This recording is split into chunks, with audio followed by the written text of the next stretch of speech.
Maya knew something was wrong the moment she stepped into the Hanamdong penthouse and found 5-year-old Leo unconscious on the bathroom floor. His Korean mother, Hannah Park, was at a charity gala across Seoul, unreachable as always. Maya had been Leo's nanny for 3 years and had never seen him like this, lips purple, skin cold as ice, barely breathing. She didn't hesitate. She scooped the boy into her arms and ran for the private elevator, her mind racing. Leo needed a hospital. Now. But as the elevator descended 40 floors, Maya made a decision that would change everything. She wouldn't take him to just any hospital. She'd take him to the one place Hannah had forbidden her from ever going, Seoul National University Hospital, the elite medical center where Leo's father worked. The father Leo had never met. The father Hannah had spent 5 years hiding him from. Jin Kwon, Korean Mafia boss masquerading as a respected cardiothoracic surgeon. The man who'd been searching for his son since the day Hannah disappeared. The man who'd been waiting with a DNA test for 5 years, knowing that eventually his child would surface. And tonight, Maya was about to deliver Leo right into his hands. The taxi driver kept glancing in the rearview mirror, his expression shifting from concern to fear as he took in the unconscious child in Maya's arms. Faster, Maya urged in her accented Korean, the language she'd learned working in Seoul for 15 years. Please, faster. Leo's face was beautiful even in unconsciousness, golden skin that spoke of his mixed heritage, features that were undeniably Korean but softer somehow, more delicate. His father's sharp jawline, his mother's full lips. And those eyes, when they were open, were the exact shade of dark honey that Maya had seen in the photographs Hannah kept hidden in her bedroom safe. Maya had discovered the truth 6 months ago, while cleaning Hannah's bedroom. The safe had been left open, unusual for someone as careful as Hannah, and inside, Maya had found letters. Dozens of them. Love letters from Jean to Hannah, written in a hand so elegant it looked like art. And beneath them, a single photograph, Jean Kwon holding a newborn baby with Hannah beside him, both of them looking at the infant like he'd hung the moon. On the back of the photograph, in Hannah's handwriting, Leo. 3 days old. The day before I ran. Maya had confronted Hannah that night, demanded to know why she was denying this child his father. And Hannah had broken down, told her everything. Jean Kwon wasn't just a surgeon. He was the head of the Baekpa, the White Faction, one of Seoul's most powerful criminal organizations. A man who moved between 2 worlds with terrifying ease, saving lives in the operating room by day, ordering deaths from his penthouse by night. Hannah had loved him desperately, married him secretly, given birth to his son. And then she'd discovered the arrangement. The political marriage Jin's organization had demanded he accept. A union with the daughter of a rival gang leader to consolidate power. Jean had sworn he'd never go through with it, that Hannah and Leo were all that mattered. But Hannah hadn't believed him. So she'd taken their 3-day-old son and disappeared. For 5 years, she'd been hiding in plain sight, living in one of Seoul's most expensive neighborhoods, using her family's old money to create a new identity, raising Leo to believe his father was dead. A tragic car accident, she'd told him. A hero who died saving others. The lies made Maya sick. But tonight wasn't about Hannah's lies. Tonight was about saving Leo's life. The taxi pulled up to Seoul National University Hospital's emergency entrance. Maya threw money at the driver. Too much. She didn't care, and ran through the automatic doors with Leo in her arms. Help, she shouted in Korean. Please, he's not breathing right. Nurses converged immediately. Maya found herself pushed aside as they laid Leo on a gurney, started checking vitals, asking questions she couldn't answer. What's his name? Leo Park, Maya said, using Hannah's surname. Age. 5 years old. Medical history? Allergies? What happened? I don't know. I just found him like this. Are you his mother? Maya hesitated. I'm his nanny. She's not available right now. The head nurse's expression hardened. We need a parent or legal guardian to consent to treatment. He's dying. Maya's voice cracked. Please, you have to help him. Dr. Kwan, someone shouted down the hallway. We need you in Trauma Bay 3. Maya's blood turned to ice. And then he appeared. Jean Kwan strode through the emergency department like he owned it, which Maya supposed he partially did. He was taller than she'd imagined from the photographs, broader through the shoulders. His surgeon scrubs were splattered with blood from whatever procedure he'd just completed, but his hands were steady as he approached the gurney. He looked exhausted. Shadows under his eyes suggested he hadn't slept properly in days. But the moment his gaze landed on Leo's unconscious form, everything about him changed. His whole body went rigid.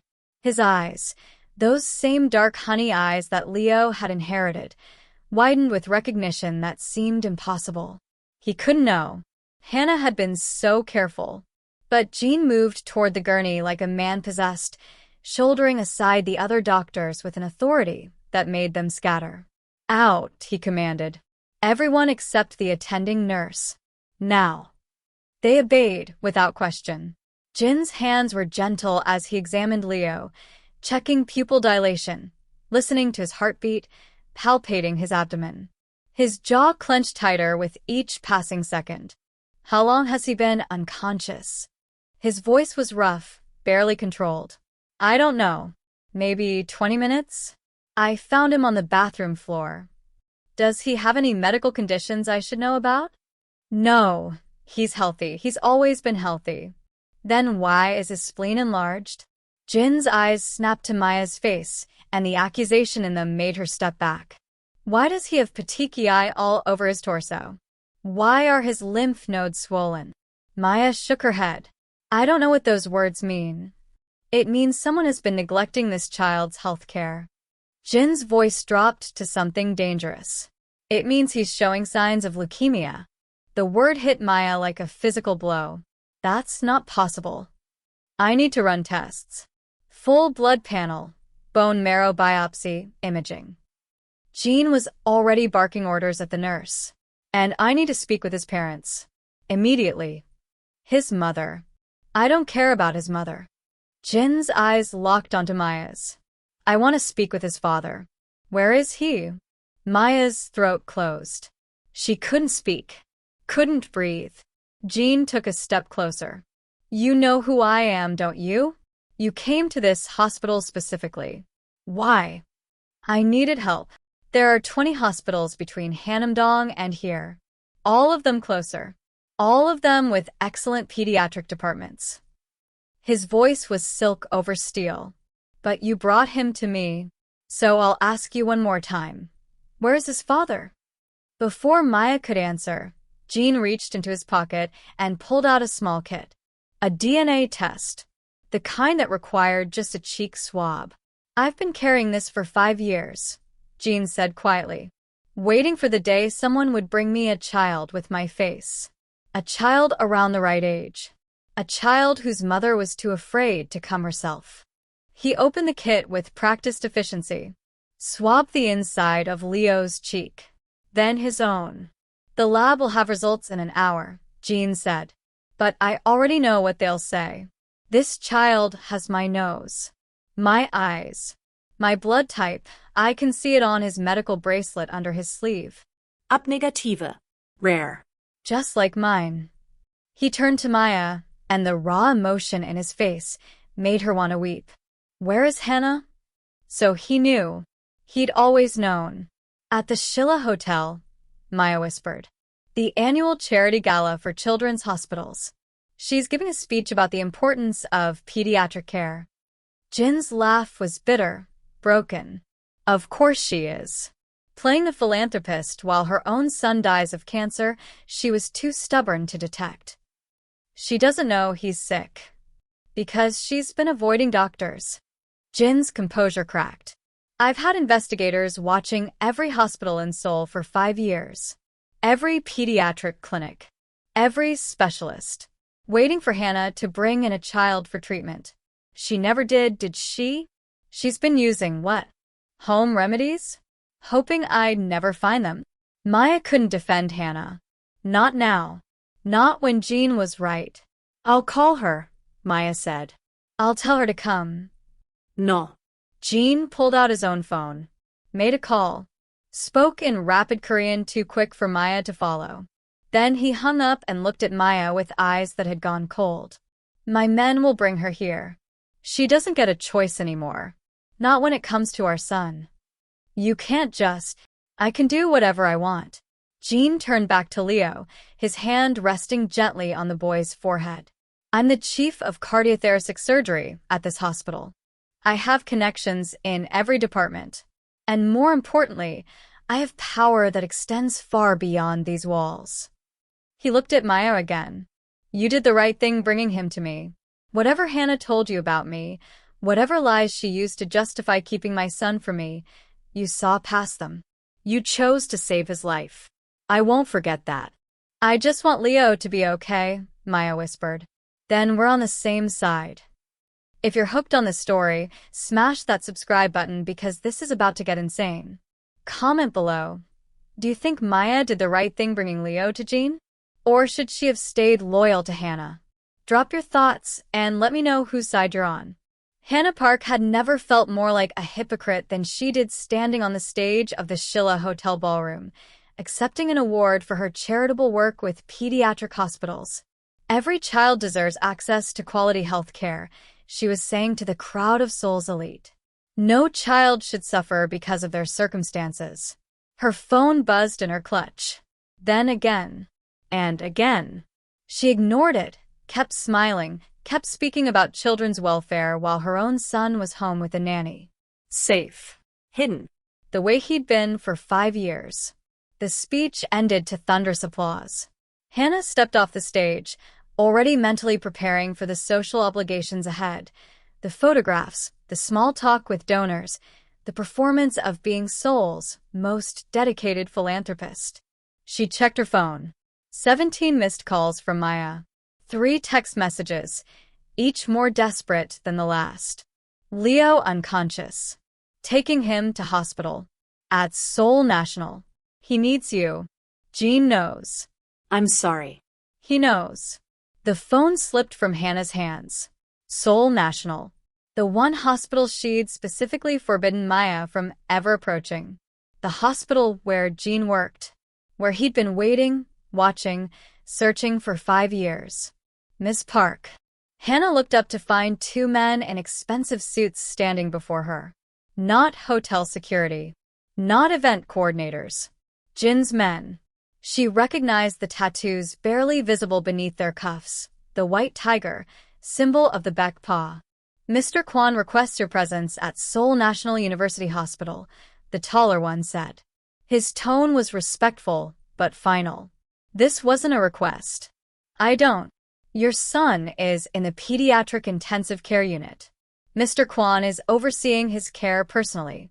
The man's expression softened slightly. Ma'am, the boy is very sick. You need to come. Now. Hannah's world tilted. Leo was sick. Leo was with Jean. Her 2 greatest fears realized simultaneously. She let them escort her out of the ballroom, dimly aware of the whispers starting behind her. Seoul's society loved nothing more than a scandal, and Hannah Park fleeing her own charity gala with strange men would fuel gossip for months. She didn't care. The car ride to the hospital passed in a blur. Hannah's mind raced with possibilities, each worse than the last. Had Leo been in an accident? Had he told Jean who he was? Did Jean already know? The text from Maya echoed in her mind. Jean knows. Of course he knew. One look at Leo and anyone would know. The boy was Jin's mirror image, softened by Hannah's genetics, but unmistakably his son. They arrived at the hospital. Jin's men escorted her through a private entrance, bypassing the main emergency department. They took an elevator to the 4th floor, pediatric intensive care. And there, standing outside a room with glass walls, was Jean. He'd changed out of his surgical scrubs into casual clothes, black slacks, a white button-down shirt with the sleeves rolled up. But there was nothing casual about his posture. Every line of his body screamed controlled fury. He saw her, turned slowly, and the look in his eyes made Hannah want to run. 5 years, Jean said quietly. Too quietly. 5 years, Hannah. She couldn't speak, couldn't move. Did you know he was sick? Jin's voice was still soft, still controlled, but Hannah could hear the rage beneath it. Did you know our son has acute lymphoblastic leukemia? The words didn't make sense. That's not possible. Leo is healthy. Leo has been sick for months. Maybe longer. Jean took a step toward her. The symptoms would have been subtle at first. Fatigue. Bruising easily. Maybe some infections that wouldn't go away. But you wouldn't have noticed, would you? Because you've been too busy hiding him from me to actually take care of him. That's not fair. Fair. Jin's composure cracked. You want to talk about fair? You stole my son. You let me think. His voice broke. I thought you might have terminated the pregnancy. That I'd never get to meet my child. And then I started seeing evidence that maybe you hadn't. A child's laugh in the background of a phone call to your mother. A Toys R Us charge on your old credit card. Small things. Breadcrumbs. I followed every single one, hoping. He pulled out his phone, showed her a photograph. Leo sleeping in a hospital bed, looking so small beneath the white sheets. 3 hours ago, your nanny brought him to my emergency department. Do you know what she said when I asked where his parents were? Jin's eyes were bright with unshed tears. She said his mother was giving a speech about pediatric health care. The irony almost killed me. Hannah felt tears streaming down her own face. I was protecting him. From what? From me? From having a father who loves him. Jin's voice rose. I would have given him everything, Hannah. Everything. But you decided I wasn't worthy. You decided that your fear mattered more than his right to know his own father. You were going to marry her. Hannah's own voice cracked. That woman from the Park family. Your organization demanded it. I refused. Jean said it simply. Absolutely. The day after you left, I stood in front of every senior member of BECPA and told them there would be no political marriage. That I already had a wife. A family. That anyone who had a problem with that could challenge me for leadership. Hannah stared at him. You never told me. I couldn't find you to tell you. Jin's control shattered completely. You blocked my number. Changed your address. Disappeared so thoroughly that it took my best investigators 3 months just to confirm you were still in Seoul. And even then, you'd buried yourself so deep I couldn't get to you without starting a war with your family's organization. He took a shuddering breath, visibly trying to calm himself. I chose you, Hannah. I've always chosen you. But you never gave me the chance to prove it. I was scared, Hannah whispered. Your world, the violence, is still my world. I can't change that. Jin's voice softened. But I would have found a way to keep you both safe. We could have left Korea. Started over somewhere else. I would have given up everything for you and our son. I didn't know, because you didn't trust me enough to ask. The truth of that hung between them, heavy and final. Jean turned back to the window, looking at Leo. The DNA test will be complete soon. Not that we need it. Anyone with eyes can see he's mine. What are you going to do? Hannah's voice was small, afraid. I'm going to save our son's life. Jin's jaw clenched. His leukemia is advanced but treatable. He'll need chemotherapy. Possibly a bone marrow transplant. I'm already running the tests to see if I'm a match. And after? After he's better? Jean finally looked at her again. After, we're going to have a very long conversation about custody. About what you owe me for 5 years of my son's life that you stole. About how we move forward from here. You can't take him from me. Watch me. The threat was clear. Final. I have the resources, the power, and the legal right. But more than that, Hannah, I have something you don't. Our son's best interests at heart. Because while you were playing hide and seek, I've been preparing for this day. I have a home ready for him. A room decorated for a child I'd never met. I have schools researched, activities planned, a future mapped out. I've been raising him. You've been hiding him. There's a difference. Jin's voice was cold now, clinical. And now he's paying the price for your cowardice. Before Hannah could respond, a doctor approached with a tablet. Dr. Kwan, the DNA results are ready. Jin took the tablet, looked at the screen. Something in his expression shifted.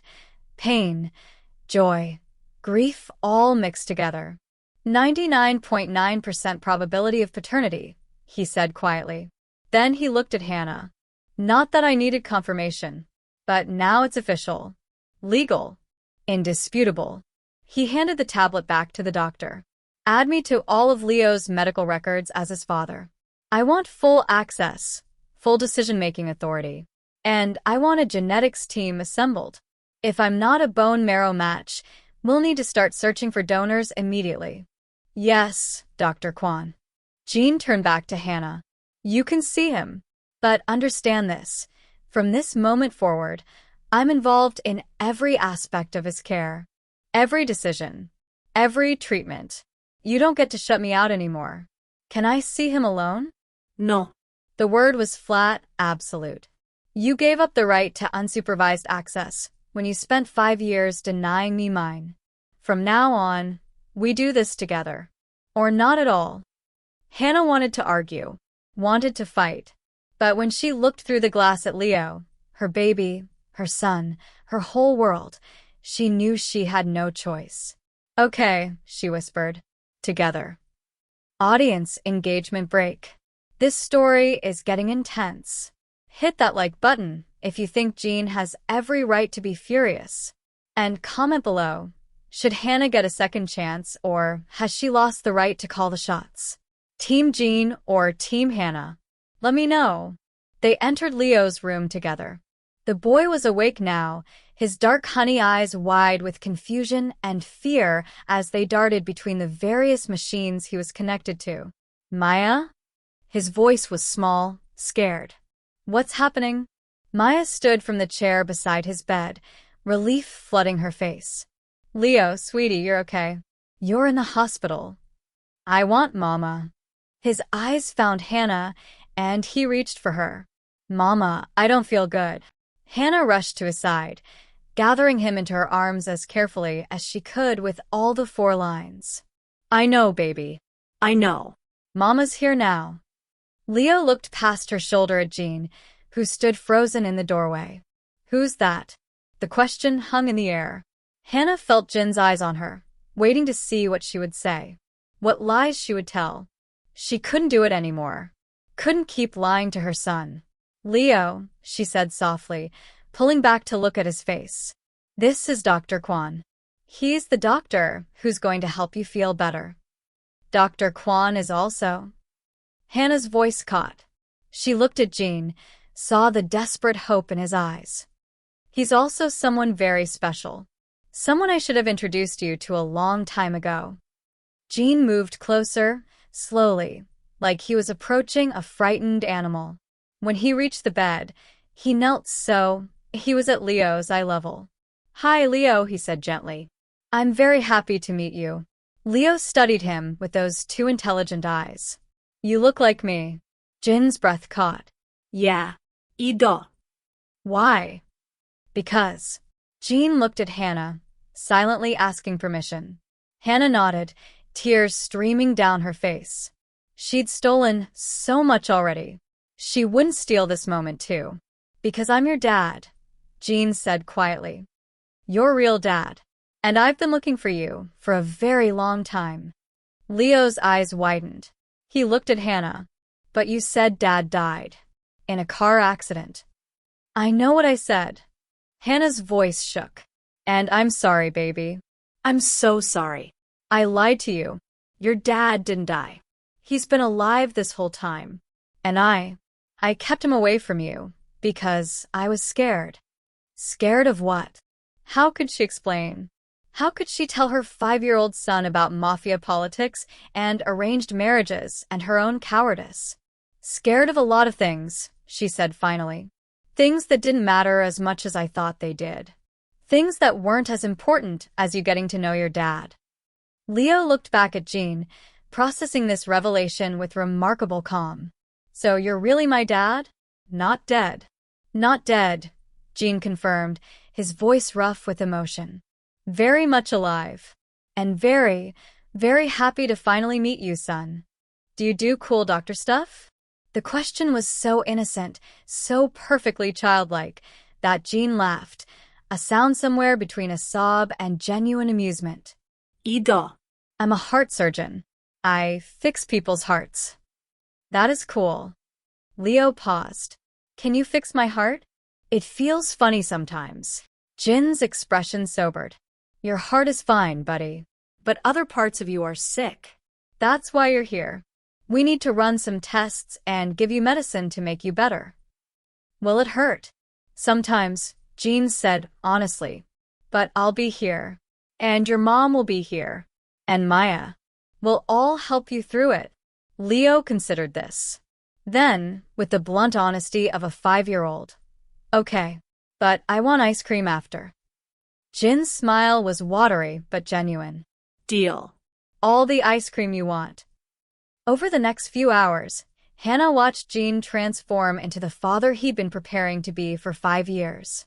He explained every test to Leo in terms a child could understand. He held the boy's hand during the bone marrow biopsy, murmuring comfort in Korean and English. He made the nurses laugh, made Leo smile, made the terrifying process of cancer diagnosis somehow less frightening. And Hannah realized what she'd done, what she'd stolen from both of them. Jean was a natural father. Patient, gentle, capable. He would have been amazing from day one if she'd given him the chance. Late that night, after Leo had finally fallen asleep, Hannah found Jean in the hallway outside the room. He was leaning against the wall, eyes closed, looking more exhausted than she'd ever seen him. The bone marrow results came back, he said without opening his eyes. I'm a perfect match. Relief flooded through Hannah. That's good. I've already scheduled the transplant for next week. Jean opened his eyes, looked at her. Which gives us some time to figure out what we're going to do about us. Us. Leo will need both parents during his treatment. The oncologist says it could take months, maybe longer if there are complications. Jean pushed off the wall. Which means we need to present a united front. He can't be worrying about whether his parents hate each other on top of fighting cancer. I don't hate you, Hannah said quietly. Don't you? Jin's voice was bitter. You ran from me, hid our son, built a whole life designed to keep me out. That seems like hate to me. I was scared. Stop saying that. Jin's control snapped again. I know you were scared. I get it. My world is dangerous. But so is yours, Hannah. Your family has just as much blood on their hands as mine. The only difference is they hide behind legitimate businesses, while I'm honest about what I am. That's not the same. Isn't it? Jean stepped closer. Your father runs half of Seoul's pharmaceutical supply chain. Do you really think he does that without breaking laws? Without hurting people? You're not innocent, Hannah. You just like to pretend you are. She wanted to argue, but he was right. She'd grown up in a criminal empire, same as Jean. The only difference was the polish. So, what do you want from me? She asked. The truth. For once, just give me the truth. Jin's voice dropped. Did you ever love me? Or was I just an escape? A way to rebel against your family? I loved you, Hannah whispered. I still love you. That's why I ran. Because I couldn't watch you choose duty over me. Choose that arranged marriage over our family. I never chose. You were going to... Hannah's voice rose. Your advisors were pressuring you. The Parks were pressuring you. And you kept saying you'd handle it, but you never did. You never told them no. Not until after I'd already left. Because I was trying to find the right way. Jean ran his hands through his hair in frustration. You think I could just refuse a political alliance without consequences? People would have died, Hannah. Wars would have started. I needed time to navigate the politics, to find a solution that wouldn't get everyone we love killed. So you admit it was dangerous. Of course it was dangerous. Jin's eyes flashed. Everything about my life is dangerous. But I would have protected you. Protected Leo. I had plans, Hannah. Safe houses set up in 3 different countries. New identities prepared. Money transferred to accounts your family couldn't trace. I was getting us out. Getting us somewhere safe. Hannah stared at him. You never told me. I was going to. The night you left. Jin's voice broke. I came home with the plane tickets in my pocket. I was going to tell you, we were leaving Seoul. Starting over. Just the 3 of us. There was no 3 of us yet. Leo wasn't born. But you were pregnant. I knew, Hannah. I'd seen the prenatal vitamins you were hiding. The changes in your body. I knew, and I was terrified and thrilled and desperate to get you somewhere safe before the baby came. Tears streamed down Hannah's face. Why didn't you say anything? Because I wanted to surprise you. Jean laughed bitterly. I had this whole romantic gesture planned. Tickets to New Zealand. A house on the coast. A new life. But when I got home, you were gone. Your clothes, your things, everything. Just gone. I saw the Park's daughter at your office that morning, Hannah whispered. She told me the wedding was being planned. That you'd agreed to. She lied. Jin's voice was flat. The Parks were desperate for the alliance. They would have said anything to drive you away. And it worked, didn't it? Hannah felt the ground drop out from under her. 5 years. 5 years of running, hiding, lying. All based on a lie someone else had told. Oh God, she breathed. What have I done? You destroyed us, Jean said quietly. But maybe we can build something new from the pieces. He took her hand, and Hannah let him. Let herself feel the warmth of his touch for the first time in 5 years. I want to be in his life, Jean said. Not just for the treatment. Forever. I want custody. Not full, I know you're his mother. But joint. Real co-parenting. Him knowing both of us. Knowing both sides of his heritage. Okay, Hannah said. Because what else could she say? And I want you to stop running. Jin's grip tightened. If you want to leave Seoul after Leo's better, fine. But you tell me where you're going. You let me visit. You don't disappear again. I won't. Promise me, Hannah. On his life. Promise me. I promise. Jean pulled her into his arms, and Hannah collapsed against his chest, sobbing. 5 years of fear and lies and loneliness poured out of her. And Jean held her through it, his own tears falling into her hair. We'll figure it out, he murmured. For Leo. We'll figure it out.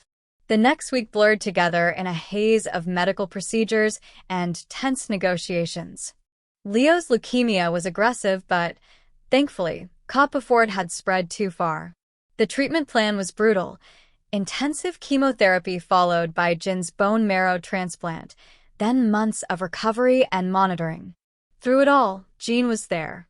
Not just as Leo's doctor. He'd handed off the surgical aspects to his most trusted colleagues to avoid conflict of interest, but as his father. He read to Leo during chemotherapy sessions, his voice steady even when the boy threw up from the medication. He smuggled in ice cream and cartoons when the nurses weren't looking. He held Leo during the bone marrow transplant, whispering promises in Korean that everything would be okay. And slowly, impossibly, Leo fell in love with his father. Dad, he said one night, the words still new and experimental in his mouth. Tell me about your job again.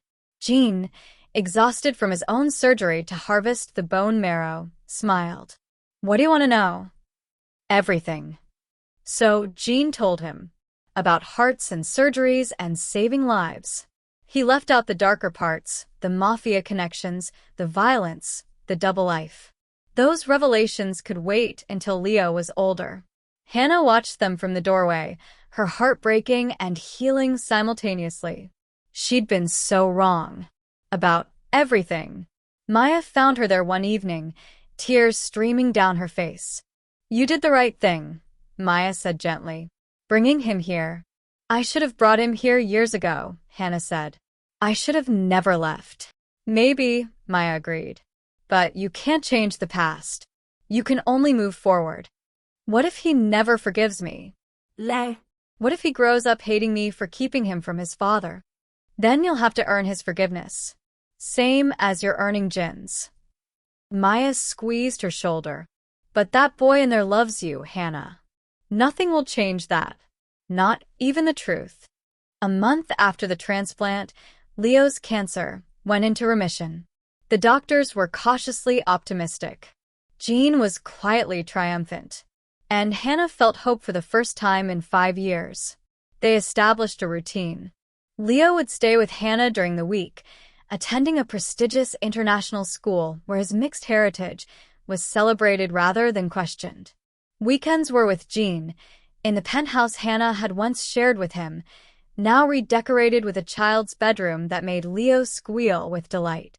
They co-parented with surprising ease, their past love making the present cooperation natural. They finished each other's sentences, anticipated each other's needs, moved around each other like dancers who'd never forgotten the choreography. And slowly, carefully, they began to heal. 3 months after Leo's diagnosis, Jean invited Hannah to dinner. Not a family dinner with Leo, just the two of them. I want to talk about us, he said, without our son as a buffer. Hannah agreed, terrified and hopeful in equal measure. They met at a small restaurant in Itaewon, the neighborhood where they'd first met 7 years ago. Jean ordered her favorite wine, remembered how she liked her steak. Small details he'd never forgotten. I've been thinking, Jean said after the first course. About what you said. About being scared. Jean. No, let me finish. He reached across the table, took her hand. You were right to be scared.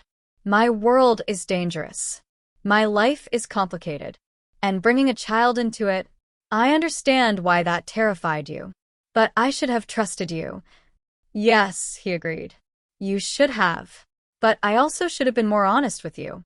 About the pressures I was under. About the plans I was making. We both made mistakes, Hannah. So, where does that leave us? Jean was quiet for a long moment. I still love you. I've never stopped. But I don't know if we can go back to what we were. Hannah's heart sank. Oh. What we were was passionate and intense and ultimately unsustainable, Jean continued. We were too young, too reckless. We didn't communicate. We kept secrets. So you want to move on. Find someone else. No. Jin's grip tightened on her hand. I want to build something new. Something better. Not the fairy tale we had before, but something real. Honest. Based on who we actually are, not who we pretended to be. Hope flickered in Hannah's chest. What does that look like? It looks like co-parenting Leo. It looks like slow dinners like this one. It looks like therapy. Yes, I've started seeing someone to work through my anger. It looks like transparency about my work, my life, everything. Jean paused. And it looks like you doing the same. No more running. No more hiding. If this is going to work, we both have to be all in. I want that, Hannah whispered. I want us. Even knowing what I am, what I do. You save lives, Jean. In the operating room and other ways. She'd learned more about Bekpa over the past months. Learned that Jin's organization wasn't just crime, it was also protection for those who had nowhere else to turn. Rough justice in a world where the legal system often failed. I see you now. Really see you. And I'm not scared anymore. Jin's smile was slow, genuine. Then let's try. Slowly. One day at a time. One day at a time, Hannah echoed. He leaned across the table and kissed her. Gentle. Tentative. A promise of new beginnings. 1 year later. Leo Kwan, he'd taken his father's name officially at his own insistence, stood in his father's hospital, cutting the ribbon on the new pediatric cancer wing. At 6 years old, he was cancer-free, thriving, and remarkably well-adjusted for a child who'd survived leukemia and discovered his supposedly dead father was alive all in the same week. "This wing," Jean said into the microphone, one hand on his son's shoulder, "is dedicated to every child fighting the same battle my son fought, and to the people who love them enough to make impossible choices." He looked at Hannah, standing in the front row beside Maya. Hannah wore Jin's ring again, not the original one she'd left behind, but a new one, a fresh start. They'd gotten remarried 3 months ago in a small ceremony with just Leo, Maya, and a handful of close friends. No mafia politics, no family drama, just 2 people choosing each other again, with full knowledge of what that choice meant. "My son is alive today because someone loved him enough to bring him to me," Jean continued. "Even though it meant revealing secrets that had been kept for years. Even though it meant risking everything." Maya wiped tears from her eyes. She still worked for Hannah, still helped raise Leo. But now she was also Jin's trusted friend, the woman who'd given him back a son. "To second chances," Jean said, raising his glass. "To new beginnings. And to the truth that sets us free." The crowd applauded. Leo beamed, proud of his father, proud of his mother, proud of the family they'd built from the ashes of their broken past. Later that night, after the reception, after Leo was asleep in his room in Jin's penthouse, Hannah and Jean stood on the balcony overlooking Seoul. "Do you ever regret it?" Hannah asked. "The life we could have had if I hadn't run?" "Every day," Jean said honestly. "But I also think maybe we needed this. Needed to break, so we could build something stronger." Very philosophical for a mafia surgeon. Jean laughed. "I contain multitudes." Hannah leaned into him, and he wrapped his arms around her. Below them, souls sparkled like scattered diamonds. Above them, stars fought through the light pollution. "I love you," Hannah said. "I should have said it more 5 years ago. Should have trusted it." "I love you too," Jean replied. "And this time, we're going to make it work.